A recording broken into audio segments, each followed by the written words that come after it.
आप सभी का स्वागत है हमारी इस रेवलेशन किताब की लेसन में। और आज जो है हम तीसरे चर्च को सीखने जा रहे हैं जो कि परगमस है। और इस चर्च के बारे में जो है हमें मालूम पड़ेगा कि ये चर्च जब इतिहास में आया, किस सदी में आया और इसमें क्या कॉम्प्रोमाइज किया गया, उसके बारे में थोड़ा सा इतिहास और ज्यादा खुदा का वचन जो है हम सीखेंगे। और इस समय जो है आइए हम देखें परगमस चर्च, जिसको कॉम्प्रोमाइज चर्च कहा गया है। कॉम्प्रोमाइज चर्च क्यों कहा गया है? क्योंकि इस समय इस कलीसिया में जो है वो कुछ चीजों का कॉम्प्रोमाइज हुआ। जब हमने स्मरना चर्च के बारे में सीखा था तो हमने देखा कि स्मरना चर्च जो था वो परसिक्यूशन वाला चर्च था, जिसमें 10 दिन की परसिक्यूशन की गई थी। 10 दिन प्रोफेसी के अनुसार 10 साल। और एग्जैक्टली जो है डायोक्लिशियन ने 303 से लेकर 313 तक जो है वो हद से बाहर जो है वो परसिक्यूशन क्रिश्चियंस के ऊपर की। क्योंकि मसला ये नहीं था कि वो अपने आप को मसीह कह रहे थे, मसला ये था कि वो रोमन एम्परर को खुदा के मानिंद जो है वो दर्जा नहीं दे रहे थे। सो इस कारण जो है उन पर परसिक्यूशन हुई, मारा गया। बट परगमस एक ऐसा कलीसिया है जिसमें परसिक्यूशन स्टॉप हो गई। एक तरफ से तो गुड है कि परसिक्यूशन मसीहों के ऊपर जो हो रही थी उसे समाप्त कर दिया गया। बट परगमस के नाम का मतलब है हाइट और एलिवेशन, यानी घमंड से चढ़ी हुई आंखें या जो अपने आप को ऊंचाई में दिखाता हो, उसका नाम जो है वो परगमस है। ये परगमस की कलीसिया एशिया माइनर में, जो कि आज के समय पर मॉडर्न टर्की के नाम से कहलाया जाता है, वहां पर पाई जाती थी। ये कलीसिया सिर्फ उस समय की पहली सेंचुरी की कलीसिया नहीं, बल्कि ओवर द सेंचुरीज यीशु मसीह की असेंशन यानी उसके उठा लिए जाने, आसमान पर उठा लिए जाने से लेकर आसमान से नीचे उतरने तक यानी सेकंड कमिंग तक जो है इन कलीसियाओं का जो है वो मतलब है, क्योंकि साथ है यानी कंप्लीट है। और ये कलीसियाएं जो हैं वो ओवर द सेंचुरीज हिस्ट्री में भी आई हैं। और सिर्फ यही नहीं कि फर्स्ट सेंचुरी में है, हिस्ट्री में है, पर हम ये देखते हैं कि परगमस की जो कलीसिया का पैगाम है वो हमारी जाती जिंदगियों में भी आता है। कहीं ना कहीं हम भी जो है यहाँ पर छूटे हैं, और उसका पैगाम जो है हमारे पर भी अप्लाई होता है, और हम अपने आप को जो है प्रभु यीशु मसीह के हाथों में देकर निजात को पा सकते हैं। सो आइए देखिए परगमस यानी हाइट, एलिवेशन। और this is the church where compromise enter और इट बिगेन। परगमस की जो कलीसिया है इतिहास बताता है, और प्रकाशित वाक्य उसके दूसरे अध्याय उसकी 12 से 17 आयत में जो है हम पाते हैं ये परगमस की कलीसिया, जैसे कि उसका नाम है परगमस, इसका अर्थ है एलिवेटेड, यानी 1000 फीट ऊंचा। दूसरे शहरों से आप देख सकते हैं ये शहर जो है वो बसा हुआ था, और यहाँ पर जो है वो कलीसिया स्थापित हुई थी। पहली चीज कि ये लोकेशन इफसस की कलीसिया से 5 मील की 50 मील की दूरी पर थी। ये तीसरा ऐसा एशिया माइनर का सिटी था जो कि एक तरह का बहुत वेल्दी था, और एक रिवर लाइकस रिवर के जो है वो पास बसा हुआ था। पॉलिटिकली ये एशिया माइनर का एक सेंटर था, और इसमें जो लाइब्रेरी थी उस समय में फर्स्ट सेंचुरी में लगभग 2 लाख के करीब जो है वॉल्यूम्स या किताबें जो है वहां पर पाई जाती थी। सो काफी बड़ी लाइब्रेरी जो है इस जगह की मानी जाती है। यहाँ पर एम्परर वर्शिप होती थी, और यहाँ पर इनका देवता था जिसका नाम जियूस करके वर्शिप का देवता देवता था, जिसको ये पूजा करते थे। और उस स्थान में यीशु मसीह के लोग थे जो कलीसिया वहां पर स्थापित थी। इतिहास ये बताता है कि लिसिमकस एक ऐसे ग्रीक एम्परर रहे हैं जिन्होंने अपने 10 मिलियन वर्थ की पोजेशन को इस सिटी में छुपा रखा था, क्योंकि वो ये सोचते थे ये इतनी ऊंचाई में है, इस सिटी को खत्म करने के लिए बहुत ही ज्यादा परिश्रम कौन करेगा। सो इस सिटी को कोई भी जो है वो खत्म नहीं कर सकता है। ये कलीसिया जो है लगभग 330 एडी से लेकर 538 यानी 538 एडी तक जो है वो रही है। क्योंकि जिस तरह से इसके चिन्ह बताए गए हैं, जिस तरह से इस कलीसिया का वर्णन किया गया है, वो अरसा या वो समय जो है वो 330 से लेकर 538 ईस्वी तक जो है वो रहा है। जैसे मैंने ऑलरेडी बता दिया है कि इस परगमस में जो है वो सबसे बड़ा वंडर ये था कि उन्होंने जियूस का ऑल्टर इस जगह पे बनाया था। सो आज भी र्यून्स जो है वो पाए जाते हैं। तो ये राजा या एम्परर, रोमन एम्परर जो था वो कॉन्स्टेंटाइन का समय है। हम ऑलरेडी देख चुके हैं कि स्मरना का जो समय था वो डियोक्लेशियन का था, पर उसके बाद कॉन्स्टेंटाइन ने जो है वो आकर एम्परर या रोम को जो है वो संभाला। डियोक्लेशियन जो कि पैरानॉइड एम्परर था, जिसने बहुत परसिक्यूशन की, उसने चर्चिस को जला दिया, बाइबल जो थी उसको भी जो है वो आग लगाई, और उसने लीगल राइट्स क्रिश्चियंस के जो थे वो खत्म कर दिए थे। और जितने क्लर्जी थे, हमने ऑलरेडी देखा कि बिशप पॉलीकार्प को भी जो है उन्होंने जिंदा जला दिया। सो इसी तरह से वो किसी को भी उसने 10 साल बख्शा नहीं, और उसने सबको जो है वो खत्म किया। जब हम कंटेम्पररी रोमन आर्ट देखते हैं तो हमें देखने को मिलता है कि किस तरह से क्रिश्चियंस को शेरों के सामने जो है वो फेंक दिया गया, किस तरह से उन्हें आग में जो है वो झोंक दिया गया, और जिस तरह से थिएटर होते हैं एक्चुअली इस तरह से उनका मनोरंजन क्या साधन बने क्रिश्चियंस, कि वो लोगों ने जो है शेरों के बीच में जब उन्हें फेंका तो ये उनके लिए मनोरंजन का कारण बन गया। अपनी आंखों से मसीहों को, उनके बच्चों को, उनके परिवारों को जो है उन्होंने आ, शेरों को खाते हुए देखा। सो इतना बुरा अत्याचार जो था उस समय में आ, मसीह लोगों के ऊपर हुआ। प्रॉस्पेरिटी ये हुई कि कॉन्स्टेंटाइन पोल जो था वो नेक्स्ट एम्परर बना, और उसने क्या किया, उसने क्रिश्चियन परसिक्यूशन को जो है वो बिल्कुल स्टॉप किया। प्रॉस्पेरिटी एरा इस कारण कह सकते हैं क्योंकि परसिक्यूशन स्टॉप हो गई।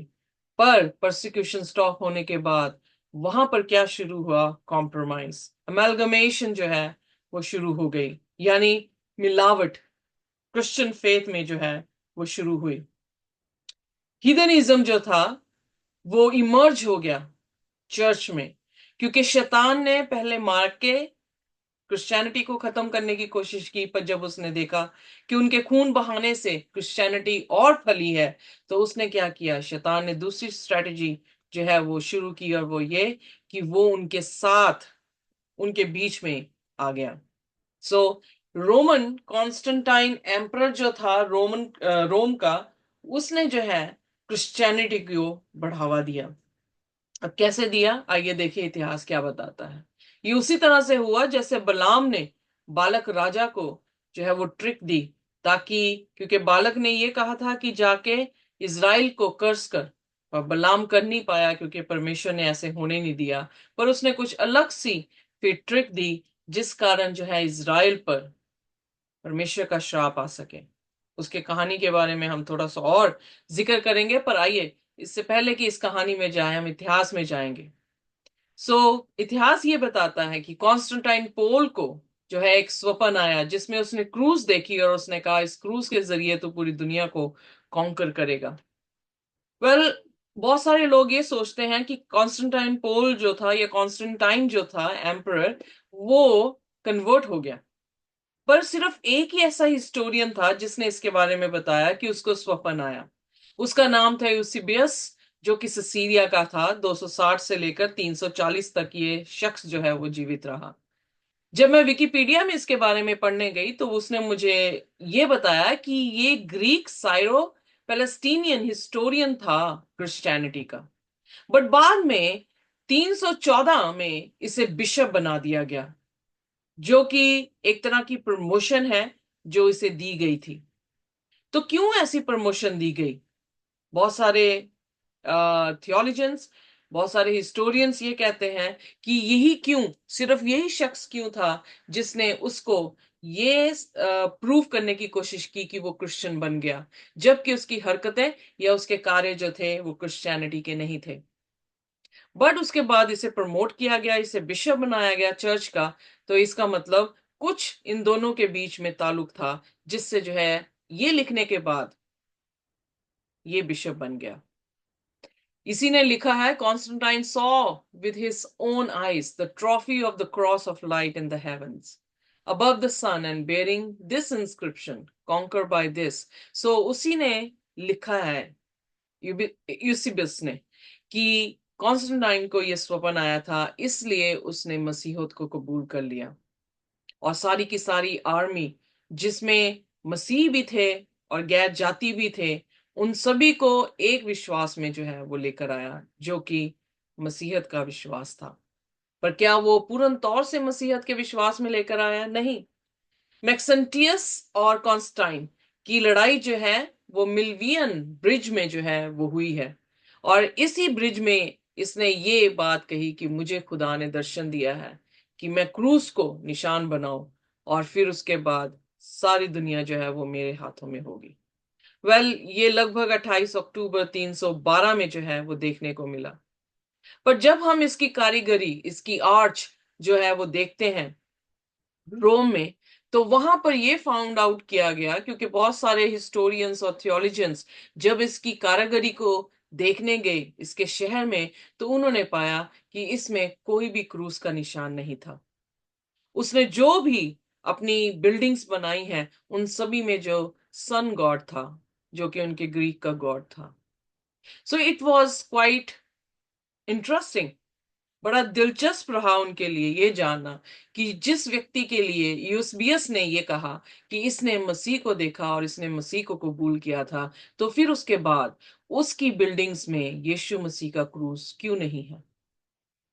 यीशु मसीह को छोड़ वो सूर्य देवता के जो जिसका नाम मिथ्रास करके माना जाता था, उसकी इंस्क्रिप्शंस जो है उसने अपनी आर्च में दी है। मिथ्रास, जैसे कि मैंने कहा, सूर्य देवता, और जब आप देखते हैं कि ये हेलोस जो बनाए गए हैं, ये क्रिश्चियनिटी के साइन नहीं है, ये ग्रीक मिथियोलॉजी से आते हैं, क्योंकि उनके ग्रीक भगवान का नाम जो सूर्य देवता के ऊपर था उसका नाम मिथ्रास था। मिथ्रास एक एक पेंटिंग में भी यहाँ पे दिखाई देता है कि जहां पर ये चार घोड़े हैं और उसके ऊपर है, और यहाँ पर आप देखेंगे कि इस भगवान के सांप के साथ जो है वो सांप वहां पर उसकी जो है इंस्क्रिप्शन में पाए जा रहे हैं। So according to the historians and theologians, जो सन गॉड है और ये चार घोड़े हैं, ये सिर्फ यहां पर नहीं इंस्क्राइब, बल्कि उसके कॉन्स्टेंटाइनपोल एक सिटी है जिसके ऊपर, उसके अपने महल के ऊपर जो है ये चार घोड़े और इनका मिथ्रास जो है वो खड़ा हुआ दिखाई देता है।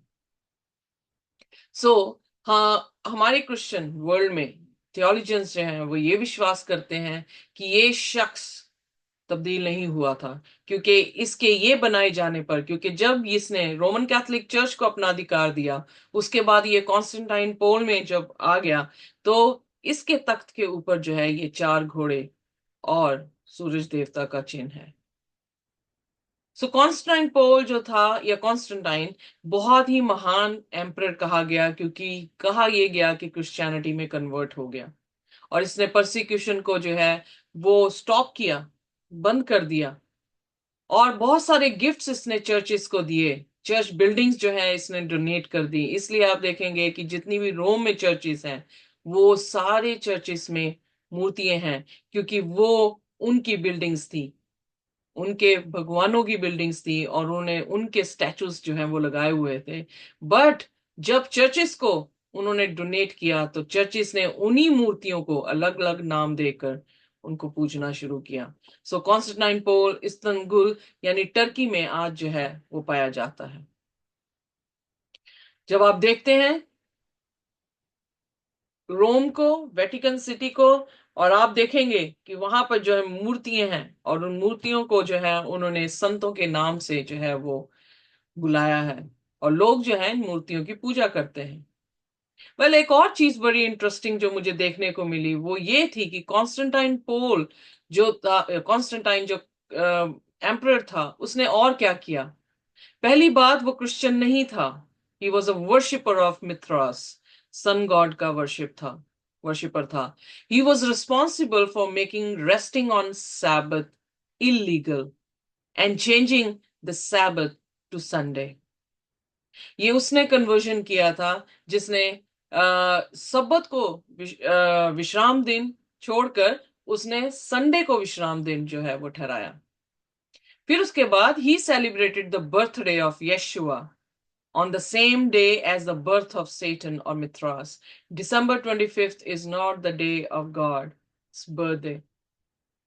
इसी ने चेंज किया और इसने अपने फेस्टिवल्स के ऊपर प्रभु यीशु मसीह के नाम को लगाकर उसने जो है क्रिश्चियनिटी को फैलाने के लिए, अपने राज्य को फैलाने के लिए उसने सिंबल्स बना दिए और उसने क्रिश्चियनिटी और हीदनिज्म को इकट्ठा करने की कोशिश की।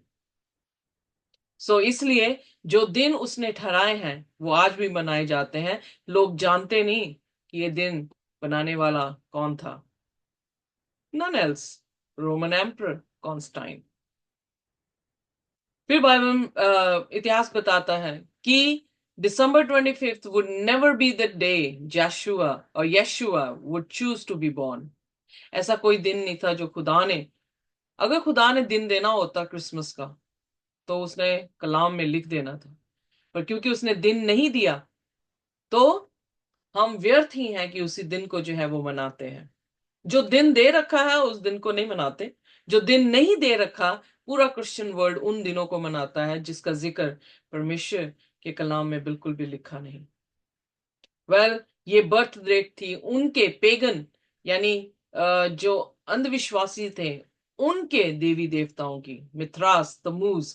और इज़ीकियल 8 अध्याय में आप बड़े अच्छी तरह से पाते हैं कि परमेश्वर ने जो है इज़ीकियल को जब दर्शन दिया तो वो होली प्लेस में ले गया सेंचुरी की, और वहां पर क्या लोग कर रहे थे, पूरब की तरफ मुंह करके सूरज की पूजा कर रहे थे। औरतें तमूज को जो है वो बुला रही थी।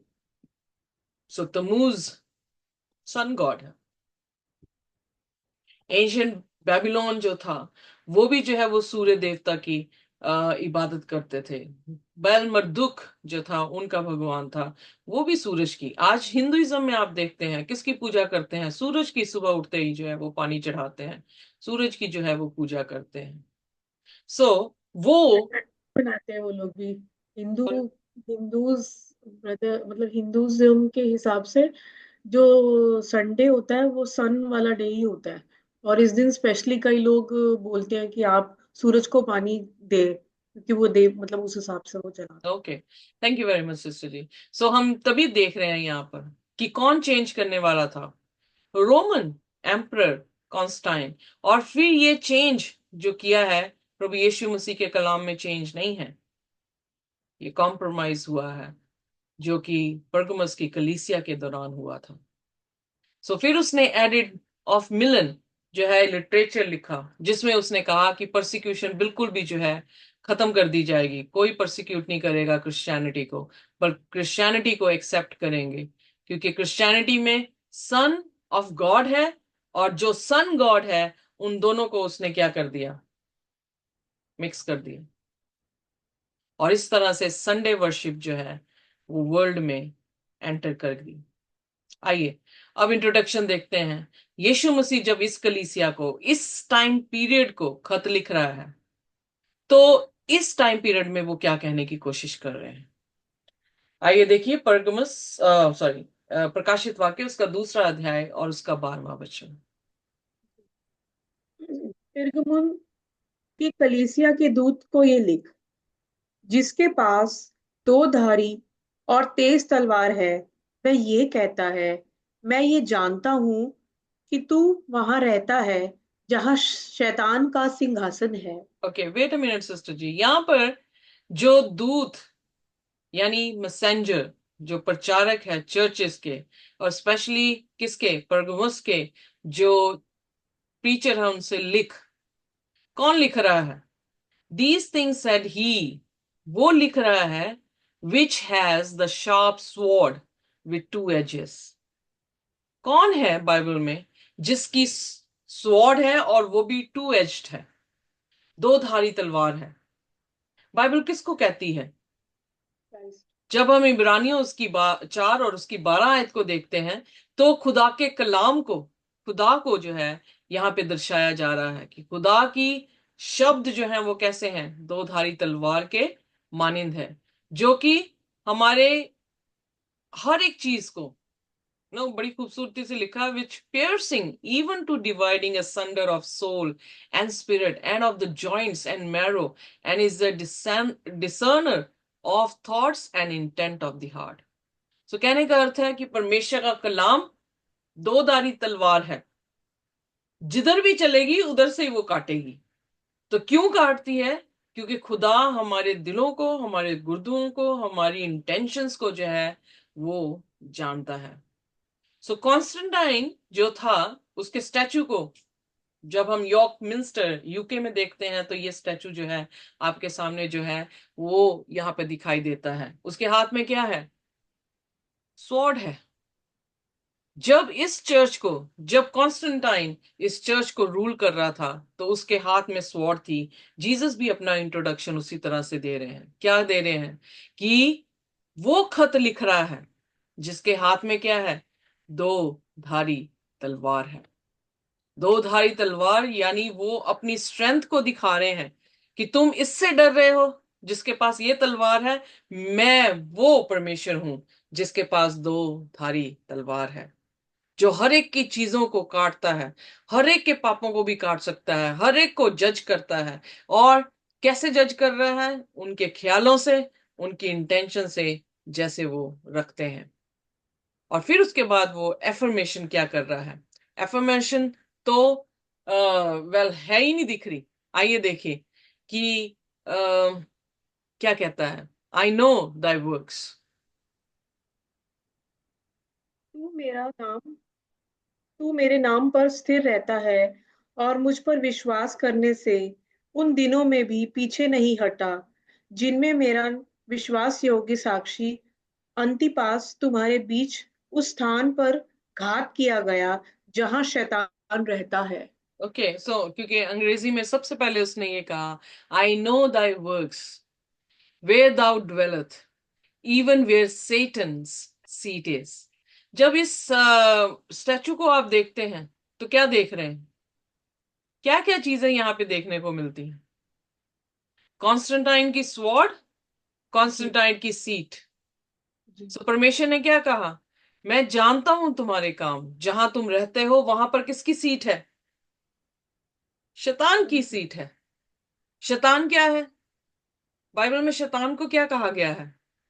झूठा, झूठे को राजा। हत्यारा और नाफरमानी करने वाला। हम्म, और बहुत सारे ऐसे उसके गुण जो है वो बाइबल बताती है, जो कि उन लोगों के गुणों के समान है जो लोग परमेश्वर से प्रेम नहीं करते, जिनका परमेश्वर परमेश्वर नहीं है, बल्कि उनकी मूर्तें जो है उनका भगवान या उनका परमेश्वर बन गई हैं।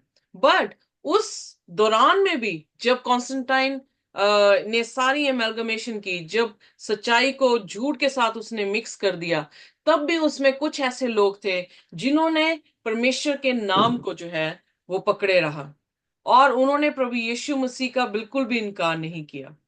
और एंटाई पास शब्द है जो कि फेथफुल मार्टर्स रहे हैं। वेल, हम एक एक शब्द को जो है वो देखेंगे। Where thou dwelleth, even where Satan's throne is।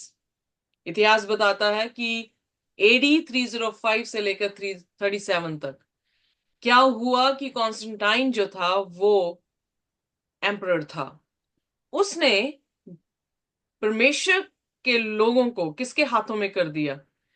जो कि कैथोलिक चर्च थे। उसने अपनी सीट जो है वो किसको दी? कॉन्स्टेंटाइन अपनी अथॉरिटी कैथोलिक चर्च को देकर उसने अपनी जो है किंगडम वो टर्की में जो है वो बना ली, जिसका नाम उसने रखा कॉन्स्टेंटाइन पोल। अगर आप ध्यान से देखें, यहां पे लिखा है बिजेंटियम, उसकी जो है ग्रीक सिटी बन गई, जिसको कहा जाता है कॉन्स्टेंटाइन पोल। पर उसने जो है किसको अपनी राजगद्दी दी? कैथोलिक चर्च को। और उन्हें कहा कि तुम जो है मेरे राज्य को आगे लेकर जाओ। सो कैथोलिक चर्च को सिर्फ रिलीजियस पावर नहीं दी गई, कैथोलिक चर्च को जो है वो पॉलिटिकल पावर भी दी गई। वेटिकन सिटी में कौन पॉलिटिकली राज कर रहा है? पोप। कौन रिलीजियस राज कर रहा है? पोप। सो उसी तरह से ग्लोबल, क्योंकि Catholic means global, Romans mean Rome, so Rome क्या हो गई है, ग्लोबल जो है वो हो गई है। वो पॉलिटिकली भी राज करें किया है उन्होंने, उन्होंने रिलीजियस भी जो है वो राज किया है, आने वाले टाइम में भी पॉलिटिकली वो राज करेंगे और वो रिलीजियस भी जो है वो राज करेंगे। वेल यहां पर हमें ये देखने को मिलता है कि उसने सीट क्या दी, शैतान उस सीट में बैठा था, उसने वो सीट चर्च के हाथों में, यानी एक नाम दे दिया उस सीट को, वो था कैथोलिक चर्च। फिर बाद में लिखा सेकंड चीज, you hold fast my name, हम उसका नाम कैसे पकड़े रहते हैं। आइए देखिए दूसरा तिमोथी उसका 2 और उसकी 19 आयत, दूसरा तिमोथी उसका 2 और उसकी 19 आयत, कोई भी पढ़ दे, सिस्टर प्रविंदर। तो क्या प्लीज ना मैं पढ़ती हूँ दूसरा तिमुथियुस ना, हाँ जी। तो भी परमेश्वर की पक्की नींव बनी रहती है और उस पर ये छाप लगी है, प्रभु अपनों को पहचानता है, और जो कोई प्रभु का नाम लेता वह अधर्म से बचा रहे। सो आमीन। यहां पर क्या कह रहा है, you hold fast my name, तुमने मेरे नाम को पकड़े रहे हो। तो कैसे पकड़ के रहे? जब हम पाप से अपने आप को अलग रखते हैं तो हमने किसका नाम पकड़ लिया, हमने प्रभु यीशु मसीह का नाम पकड़ लिया। सो परगमस में जब इतना बड़ा घपला हुआ उस सेंचुरी में, तो कुछ लोग थे जिन्होंने क्या किया है, उसकी कलीसिया ने क्या किया है, उस नाम को छोड़ा नहीं। फिर उसके बाद लिखा, did not deny my faith, तुमने मेरे ऊपर जो विश्वास किया है उसका इनकार नहीं किया है। सो मती 10 उसकी 33 में क्या लिखा है, जो कोई मेरा इनकार मनुष्यों के सामने करता है, मैं उसका इनकार किसके सामने कर दूंगा, पिता के सामने जो कि स्वर्ग में है। तो जो नहीं करता है तो खुदा पिता के सामने उसका इकरार जो है वो करता है। सो इसलिए इस कलीसिया के लोग थे, मसीह थे, जिन्होंने क्या किया उस भी समय भी, जबकि दिन बदल दिए गए, जबकि फेस्टिवल्स जो है वो खड़े कर दिए गए, तब क्या हो रहा है, तब भी ये चंद लोग, मुझे नहीं पता कितने लोग थे, पर जो भी कलीसिया थी उस समय, उस कलीसिया ने खुदावन यीशु मसीह का ना नाम जो है उसका इनकार किया, ना उसके नाम को जो है छोड़ा। फिर बाइबल कहती है, Antipas was my martyr who was killed among you. Antipas का क्या मतलब है, और दूसरे शब्दों में इस तरह से बोला जाए, anti pas, anti means in the place of, जब एंटी क्राइस्ट भी होता है तो उसका मतलब यह है in the place of Christ. जब यहां पे लिखा है anti means in the place of, pas means the father, जैसे उनके बाप दादे परसिक्यूट होते गए वैसे ही इन्होंने भी क्या किया है, मसीह को रखा है और अपनी जानें जो है इन्होंने कुर्बान कर दी है। So they became the martyrs of their fathers. फिर उसके बाद रिब्यूक कर रहा है, रिब्यूक की भी क्या कर रहा है कि उसने जो है यहां पर एक शख्स का नाम देकर जो है वो बताया है कि रिब्यूक क्या है। तो आइए देखिए प्रकाशित वाक्य उसका 2 अध्याय और उसकी 14वीं आयत। पर मुझे तेरे विरुद्ध कुछ बातें कहनी है, क्योंकि तेरा यहाँ कुछ क्योंकि तेरे यहाँ कुछ ऐसे हैं जो बिलाम की शिक्षा को मानते हैं, जिसने बलाक को इजरायलियों के आगे ठोकर का कारण रखना सिखाया कि वे मूर्तियों पर चढ़ाई गई वस्तुएं खाएं और व्यभिचार करें। तो बलाम का जिक्र आया है, जो कि कहानी हम गिनती की पुस्तक में जो है 22 अध्याय, 23 अध्याय में, 31 अध्याय में जो है वो पाते हैं। सो बलाम कौन था, बलाम झूठा भविष्यद्वक्ता ठहरा, खुदा की आज्ञा की उसने नाफरमानी की। वो एक स्टम्बलिंग ब्लॉक था किसके लिए, इज़राइल के लिए, यानी जो खुदा के लोग हैं उनके लिए ठोकर का कारण जो है वो बन गया। अब यहां पर जब प्रभु यीशु मसीह रिब्यूक कर रहे हैं, उनकी कुछ चीजें ऐसी बता रहे हैं जो यीशु को बिल्कुल पसंद नहीं है, तो उसने क्या कहा, तुम में क्या है, बलाम है, या बलाम की शिक्षा है जो तुम्हारे बीच में आ चुकी है। वो शिक्षा क्या कर रही है, तुम्हें आइडल्स के सामने लेकर जा रही है और तुम्हें फॉर्निकेशन यानी व्यभिचार करवा रही है। जब हम आइडल्स की बात करते हैं, परमेश्वर को छोड़ तेरा कोई परमेश्वर ना हो, ये भी खुदा का हुक्म है, जिसका हुक्म इन लोगों ने तोड़ा जब इन्होंने अपनी मूर्तियां खड़ी की, संतों के नाम उन मूर्तियों के ऊपर जो है वो लिख दिए, और लोगों ने जो है वो उसके सामने कैंडल्स जला के प्रेयर करनी शुरू कर दी। क्या मृतक भी दुआओं का जवाब दे सकते हैं? बाइबल में लिखा, क्या मिट्टी भी खुदा तेरी प्रस्तिश कर सकती है? खुदावन यीशु मसीह ने खुद कहा, लाजरस जब मर गया तो उसने कहा वो सो रहा है।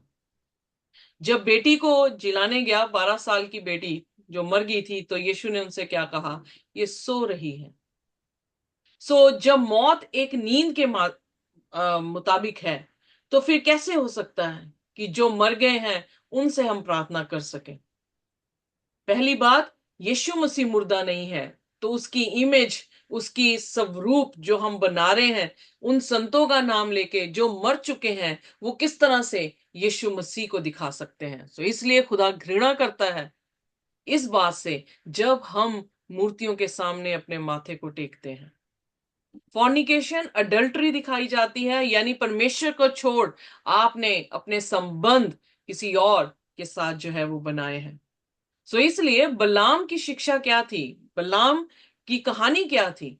बाइबल बताती है, गिनती उसकी 23 उसके 11 में, कि बलाम को बालक राजा था जो मुआबी था, मुआब से था, उसने बुलाया, क्योंकि मूसा जो है वो पूरी इज़राइल को मुआब के सरहदों तक जो है वो पहुंचा हटा था, और वो उससे जगह मांग रहा था कि मुझे जगह दे ताकि मैं इज़राइल को यहां से पास तेरे देश से निकाल लूं।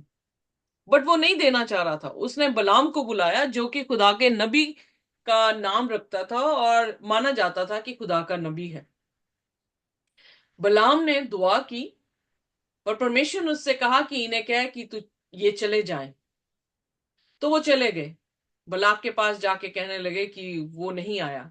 तो बलाक ने और गिफ्ट्स देकर अपने और ज्यादा लोगों को जो है इसके साथ इसके पास जो है वो भेजा।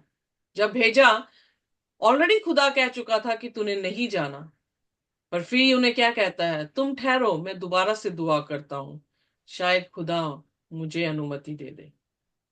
यहां से उसकी जो है वो नीयत खराब दिखने लगी, क्योंकि ऑलरेडी परमेश्वर ने जब उसे ना कर दी थी, वो फिर जो है दोबारा से प्रार्थना करने गया कि शायद खुदा जो है वो मेरी दुआ को सुन ले।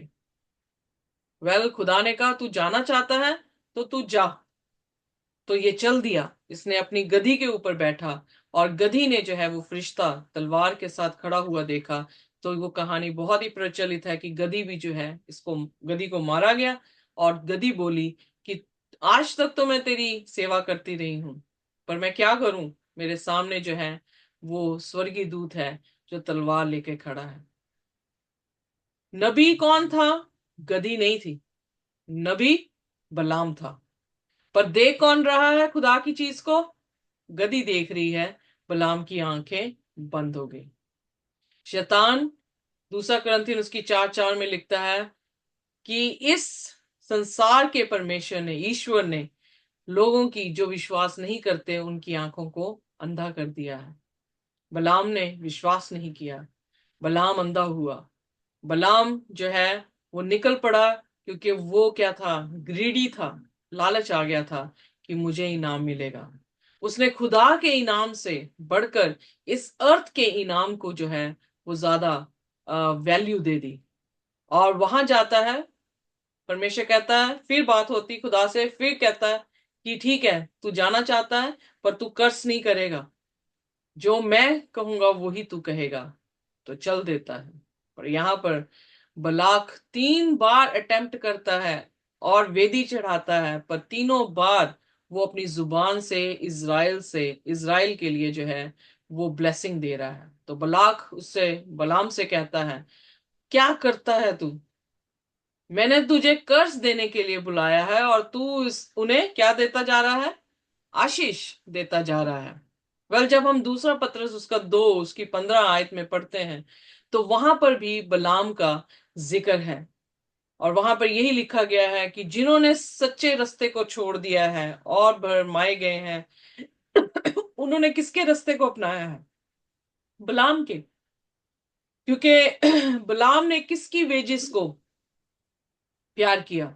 राइचियसनेस की कि अनराइचियसनेस की? यहां पतरस उसके पाप को दिखा रहा है और बता रहा है कि उसने अनराइचियसनेस यानी अधार्मिकता या अधर्म के कामों के लिए जो है अपनी मेहनत की, और उसे वेजेस भी वैसे ही मिली। तो क्या हुआ? तीनों बार जब उसने कर्ज कर दिया तो उसने बलाक को एक चीज कही कि तू ऐसे कर, अपने यूथ को भेज, ड्रम बजा और उनको अट्रैक्ट कर, इज़राइल की यूथ को अट्रैक्ट कर। तो अगर ये तेरे जवानों के साथ नाच पड़े, अगर ये तेरे जवानों के साथ जो है उन्होंने व्यभिचार किया, उनकी मूर्तों के खाने को खा लिया, तो खुदा का कहर अपने आप इन पर जो है वो आ जाएगा। वेल, ये उसने ट्रिक तो दे दी और ऐसा ही हुआ।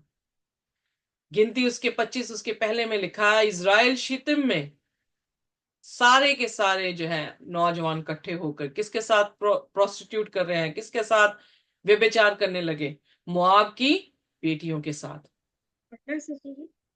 हाँ जी, पढ़ना sister ji, that's nice if you read. Israeli Shittim में रहते थे और वह लोग मोआबी लड़कियों के संग कुकर्म करने लगे। और जब उन स्त्रियों ने उन लोगों को अपने देवताओं के यज्ञों में नेवता दिया, तब वह लोग खाकर उनके देवताओं को दंडवत करने लगे। या this is what happening in Christian world today.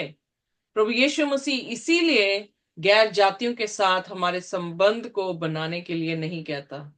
क्यों? क्योंकि जब आपके संबंध बनते हैं किसी भी गैर कौम के साथ, ये नहीं कि खुदा उन्हें प्यार नहीं करता, खुदा प्यार करता है, पर वो कन्वर्ट नहीं हुए होते, वो यीशु मसीह को नहीं जाने होते, तो क्या होता है? आप उनके साथ संबंध करते हैं, आप उन्हीं की रीतियों में जो है उनके साथ शामिल हो जाते हैं। और फिर क्या होता है कि खुदा के साथ आप बेवफाई जो है वो करते हैं। And this is called fornication, this is called spiritual adultery, spiritual fornication. और उसके बाद जब हम प्रेरितों का काम उसका 15 उसकी 29 आयत को देखते हैं, तो खुदा ने कंप्लीटली क्या किया है? मना किया है कि हम आइडल्स के सामने ऑफर की हुई चीजों को जो है वो बिल्कुल भी ना लें। इसीलिए क्रिश्चियन जो है मसीह जो है वो प्रसाद नहीं खाते हैं। क्यों नहीं खाते हैं? इसीलिए क्योंकि वो आइडल्स के ऊपर जो है ऑफर किया गया हुआ खाना होता है। और व्हाट आर आइडल्स? पहला कुरिन्थियन उसकी 10 उसकी 20 आयत में इस तरह से लिखा है। आइए पढ़ दे पहला कुरिन्थियन उसका 10 और उसकी 20 आयत।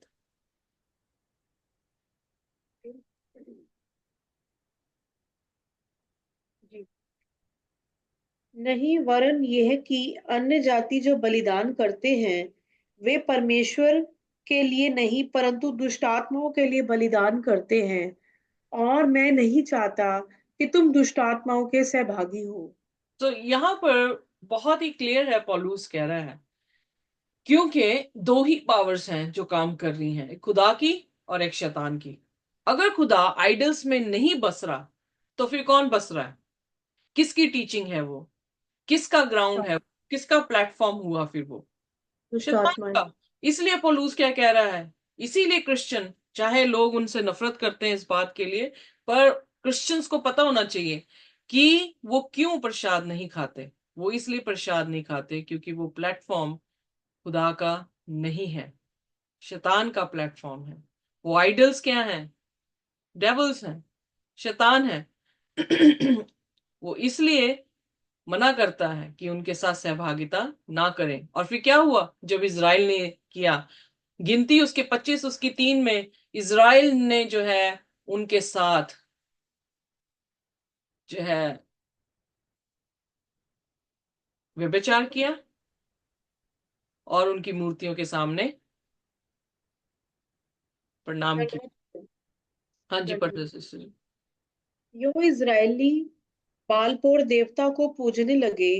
तब यहोवा का कोप इजराइल पर भड़क उठा सो इस और मतलब बलाम जो ट्रिक देकर गया, बलाम जानता था कि खुदा जिसने मुझे अलाउ नहीं किया कि मैं कर्ज दूं, खुदा खुद इनको क्या कर देगा, कर्ज कर देगा, अगर ये खुदा को छोड़कर देवी देवताओं के सामने माथा टेकेंगे। तो कितने लोग मरे, आइए देखिए। गिनती उसकी 25, उसकी 9वीं आयत। और मरे और मरी से 24,000 मनुष्य मर गए। ओके, सो परमेश्वर एक दिन में 24,000 लोग जो है, या यूथ ही होगा जो ये काम कर रहा है, और यूथ जो था वो खत्म हो गया। What a sad story. खुदा हमारे लिए हमारे दुश्मनों के सामने मेज बिछा रहा है, पर हम खुद ही उस मेज को छोड़कर कहाँ जा रहे हैं, अपने दुश्मनों के हाथों में मरने के लिए जा रहे हैं। क्या करेगा परमेश्वर वहां पर हमारे लिए मेज बिछाकर, अगर हम ही उस मेज से उठ गए, या हम ही खुदा को छोड़कर चले गए। सो महामारी उन पर आई, इसलिए रिब्यूक जो है उसने किया परगमुस की कलीसिया को कि तुम में से ऐसे लोग हैं। आइए एक बार फिर पढ़ें प्रकाशित वाक्य उसका 2 अध्याय और उसकी 14वीं आयत। वापस जाएंगे। पर मुझे तेरे विरुद्ध कुछ बातें कहनी हैं, क्योंकि तेरा यहाँ कुछ क्योंकि तेरे यहाँ कुछ ऐसे हैं जो बिलाम की शिक्षा को मानते, जिसने बालाक को इजरायलियों के आगे ठोकर का कारण रखना सिखाया कि वह मूर्तियों पर चढ़ाई हुई वस्तुएं खाएं और व्यभिचार करें। सो परगमस की कलीसिया में कॉन्स्टेंटाइन की एंट्री हुई है, और उसका कॉन्स्टेंटाइन की शिक्षा क्या रही, बलाम की तरह, कि उनके सामने क्या कर, मूर्तियां बना दी उसने, और उसने जो है वो स्पिरिचुअल अडल्ट्री करवाई। जी। खुदा बिल्कुल राइट था जब उसने परगमस की कलीसिया के बारे में ये बातें लिखी। और उसके बाद 15वीं आयत में आइए देखिए फिर वो क्या कहते हैं आगे। वैसे ही तेरे यहाँ कुछ ऐसे हैं जो निकुलियों की शिक्षा को मानते हैं। जिससे मैं नफरत करता हूँ। अतः मन फिरा, नहीं तो मैं तेरे पास शीघ्र ही आकर अपने मुख की तलवार से वेट उनके वेट साथ लड़ूंगा। वेट वेट पहले रिब्यूक खत्म कर दें। सो रिब्यूक क्या है कि तेरे में से ऐसे हैं जो निकोलियन की शिक्षा को मानते हैं, जिससे मैं नफरत करता हूं। मुझे नहीं पता ये हिंदी में आपने पढ़ा कि नहीं। Which things I hate. अब निकोलियन की जो है वो क्या शिक्षा थी। बेसिकली इस पूरे, अगर आप इस सभी को पढ़े तो मैं उसका सारांश यहां पर बताती हूँ कि उनके पास एक फेटल मिस्टेक था, that man can freely partake in sin because the law of God is no longer binding. उनकी ये शिक्षा थी कि अब एक बार हमने पश्चाताप कर लिया है, उसके बाद हम पाप कर सकते हैं, क्योंकि हमारे पर कोई भी खुदा का आज्ञा जो है वो लागू नहीं। बहुत सारे क्रिश्चियन वर्ल्ड में आज भी यही विश्वास करते हैं कि हम परमेश्वर के हुक्मों के नीचे नहीं हैं। सबत उसका हुक्म है, आज हम माने चाहे ना माने, हम उस हुक्म के नीचे नहीं आते, क्योंकि हमने यीशु मसीह को जो है वो अपना लिया है। पर फिर यीशु मसीह ने मरियम से क्यों कहा, मैं भी तुझ पर दोष नहीं लगाता, देख तू पाप मत करना। पाप क्या है? तो पाप व्यवस्था का तोड़ना है। जब हम व्यवस्था को तोड़ते हैं उसे पाप कहते हैं। तो जब प्रभु यीशु मसीह ने मरियम से कहा कि जा तू दोबारा पाप ना करना, तो दूसरे शब्दों में उसका अर्थ यह था, जा, जाके व्यवस्था को मान। एक व्यक्ति, नौजवान व्यक्ति यीशु के पास आता है और कहता है कि मैं क्या करूं कि मैं हमेशा का जीवन पाऊं। यीशु ने उसे उत्तर क्या दिया? यीशु ने कहा, जा, जाके व्यवस्था को पूरा कर। वो तो मैं बचपन से करता आया हूं। तो प्रभु यीशु मसीह ने कहा, फिर एक चीज जो है उसकी कमी है, ऐसा कर, अपना सारा धन बेचकर गरीबों में बांट दे और मेरे पीछे हो ले। गरीबों में बांट दे मतलब अपने भाई को अपने जैसा प्रेम कर, पर वो कर नहीं पाया। तो कौन सी व्यवस्था वो पूरी कर रहा था? वही चीज खुदा ने उसको और गहराई में जब समझाई, तो उदास होकर उस भीड़ को छोड़ के चला गया, यीशु के पीछे नहीं चल पड़ा और ना चल सका। तो कहने का अर्थ है कि परगमस की कलीसिया में ये शिक्षा शुरू हुई कि अब खुदा के हुक्म हमारे लिए नहीं है। अब हम फ्री हो गए हैं खुदा के हुक्म से। हमने यीशु मसीह को ग्रहण कर लिया है, और अब हम चाहे कुछ भी करें, खुदा की मुक्ति जो है हमारे साथ साथ बंधी हुई है। फिर यीशु मसीह ने उन्हें कौंसल दी। परगमुस की कलीसिया में ही कॉन्स्टेंटाइन ने क्या किया है, उसने ये कहा है कि हम जो है, रोमन कैथोलिक चर्च वहां पर उदय हुआ है, अभी लीगली नहीं हुआ है, बट उसे जो है शरण मिल गई है। और वहां से जो है वो क्या कर रहे हैं, मूर्तियों की पूजा करवाई उन्होंने, खुदा के हुक्मों को तोड़ा। जो कि सब्बत का दिन था उसे संडे का दिन जो है वो बनाया। जो कि मिथरास का दिन था 25 दिसंबर, उसको जो है क्रिसमस का दिन कहा गया। जो इश्तार का दिन था उसे ईस्टर कहकर जो है उन्होंने बुलाया। जो कि 40 दिन के लेंट हैं, बाइबल में कहीं पर भी नहीं जिक्र आता कि यीशु मसीह के मरने से पहले यीशु मसीह ने 40 दिन के रोजे रखे। बाइबल कहती है कि वो मिनिस्ट्री की शुरुआत में उसने 40 दिन के जो है वो रोजे रखे। कहां से आए ये सब कुछ ट्रेडिशंस? रोमन कैथोलिक चर्च, जो कि रोम से निकला, इज़राइल से नहीं, रोम से निकला, उसने जो है ये सारी चीजें जो है वो दुनिया में फैलाई। पर प्रभु यीशु मसीह यहाँ पर उस कलीसिया को, उन लोगों को क्या सलाह देता है जिन्होंने ये सब किया। आइए देखिए, प्रकाशित वाक्य उसका 2 और उसकी 16वीं आयत। अतः मन फिरा, नहीं तो मैं तेरे पास शीघ्र ही आकर अपनी मुख की तलवार से उनके साथ लड़ूंगा। ओके, सो क्या कॉन्स्टेंटाइन के पास क्या थी? तलवार थी। पर यीशु मसीह अब यहाँ पे क्या कह रहे हैं? तौबा कर। तौबा करने का अर्थ क्या है? अपने पापों से फिर ले। जो तू गलत काम कर रहा है उसे छोड़कर सही काम करना, यानी यू टर्न ले ले। अगर इस रास्ते में जा रहा हूं तो यू टर्न लेकर दूसरे बिल्कुल ऑपोजिट रास्ते में जो है निकल जा। पश्चाताप कर, तूने खुदा के विरोध में पाप किया है। Else I will come unto you quickly. आप सोचेंगे यीशु मसीह तो 2000 साल हो गए आए नहीं, बट जब ट्रम्पेट्स रेवलेशन की हम पढ़ते हैं तो यीशु मसीह उनके लिए उस समय के लिए शीघ्र आया, क्योंकि ट्रम्पेट्स उसकी जजमेंट्स को दिखा रही हैं, जो सात सात कलीसियाओं के ऊपर, जो भी जिन्होंने भी मसीहत के ऊपर ऑपरेशन किया, उनको जज किया है। सो उनके लिए वो कमिंग क्विकली है।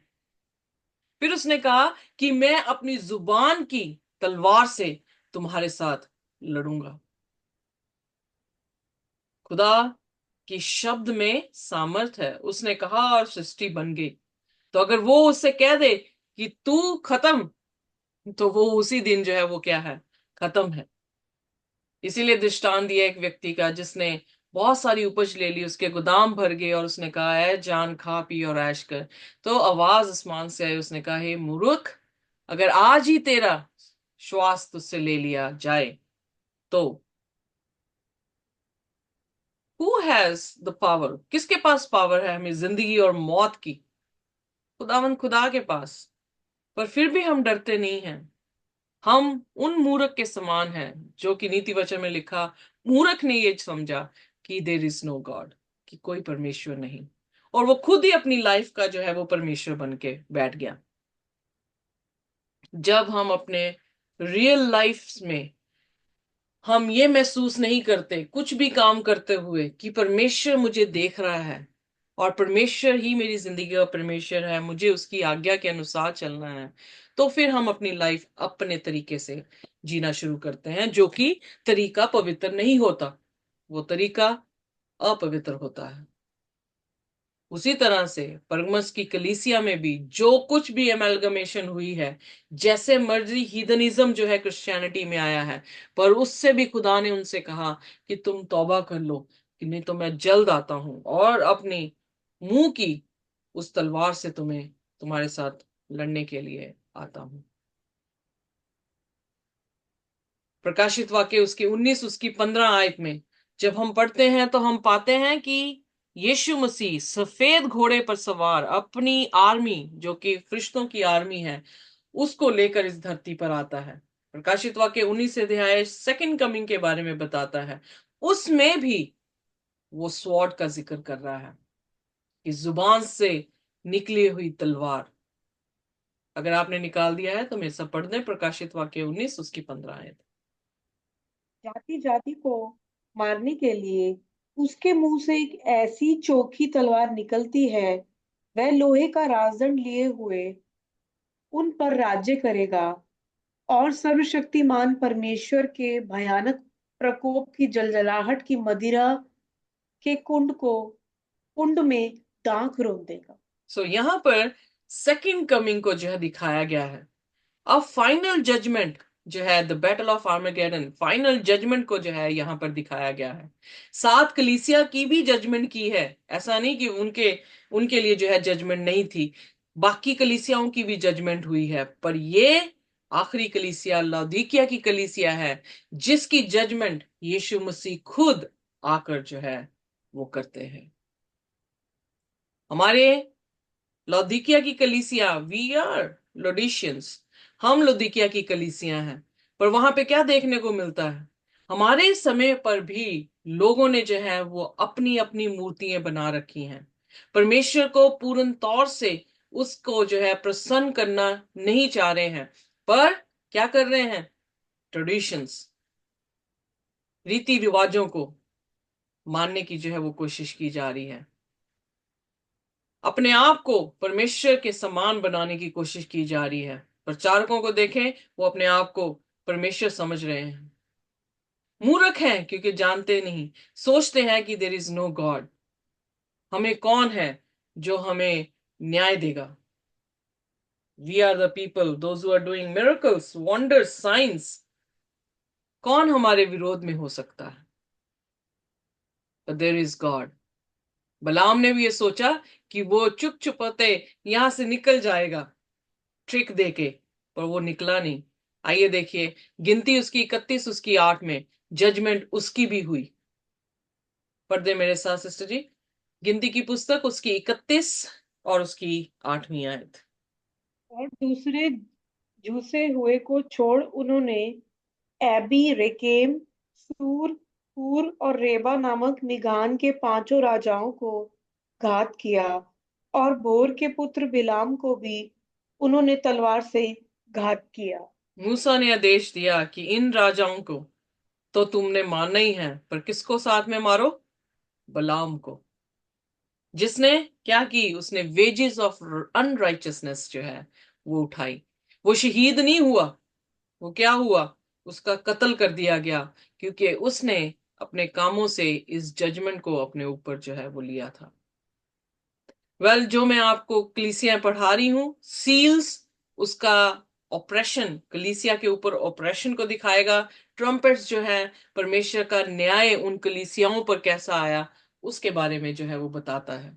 इसलिए यहां से हमें बिल्कुल साफ नजर आता है कि इस समय हम शायद सोचते हैं हम जो भी कर रहे हैं परमेश्वर जानता नहीं, पर एक दिन वो न्याय के तख्त पर बैठेगा, तब किसी को वो बख्शेगा नहीं।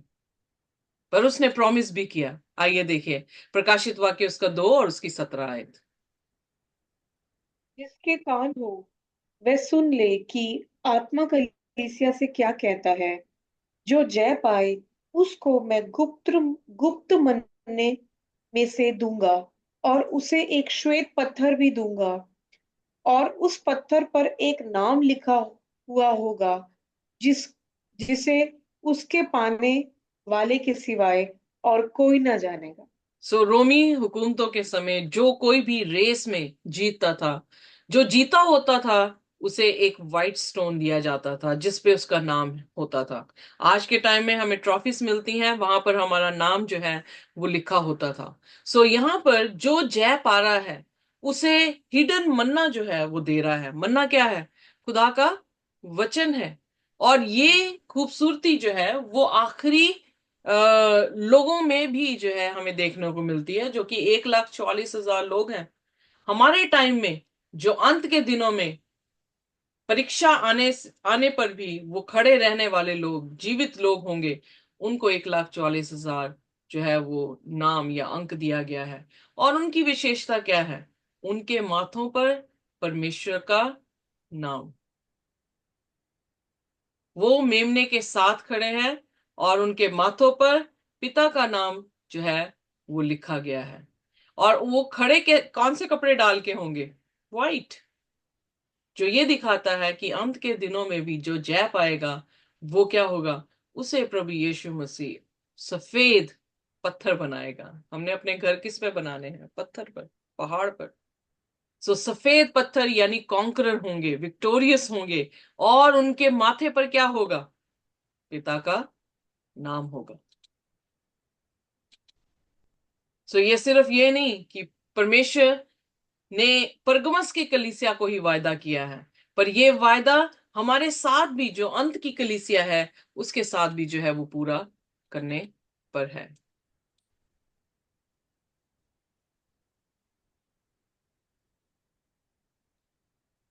ऑलराइट, खत्म हो गया सिस्टर जी चैप्टर। जी बिल्कुल। हाँ जी, हाँ जी sister ji. Praise the Lord. So इसलिए ये हम ये कलीसिया हमें ये सिखाती है कि दिन दिहाड़े जो भी हम मना रहे हैं आज क्रिश्चियन वर्ल्ड में, वो खुदा की तरफ से नहीं है। वो कॉन्स्टेंटाइन और उसके बाद रोमन कैथोलिक चर्च ने जो है इन दिनों को बढ़ावा दिया है, खुदा ने नहीं। सो आइए हम खुदा के उस हिडन मन्ने को ले लें जो खुदा के कलाम में ही सिर्फ मिलता है, ताकि वो हमें श्वेत वस्त्र दे और हमारे माथों पर जो है पिता का नाम दे सके। और वो नाम किसी और को नहीं, सिर्फ उन्हीं को मिलेगा जो जय पाएंगे। आमीन। आइए अपने सिरों को झुकाएंगे और प्रार्थना करेंगे। हमारे स्वर्गीय खुदावन, हम आपके शुक्रगुजार हैं, धन्यवाद करते हैं इस सच्चे पैगाम के लिए। अफसोस है प्रभु कि हमने बहुत बार कॉम्प्रोमाइज किया है खुदा के कलाम के साथ, पर जब आपका कलाम हमसे बात करता है तो होने दे प्रभु आज का दिन हमारे लिए उद्धार का दिन हो। हम एक कान से सुनकर दूसरे कान से निकाले नहीं, बल्कि इसको अपने घर में जगह दें, ताकि खुदावन ये 100 गुना, 60 गुना, 30 गुना फल लेकर आ सके। ये सत्य है और इसके अलावा कोई सत्य नहीं। हम प्रभु सत्य में और आत्मा में होकर प्रभु जी आपकी इबादत कर सके। हमें ब्लेस करें, आशीष दें। इस प्रार्थना को यीशु के नाम से मांगते हैं, आमीन। Thank you so much sister ji.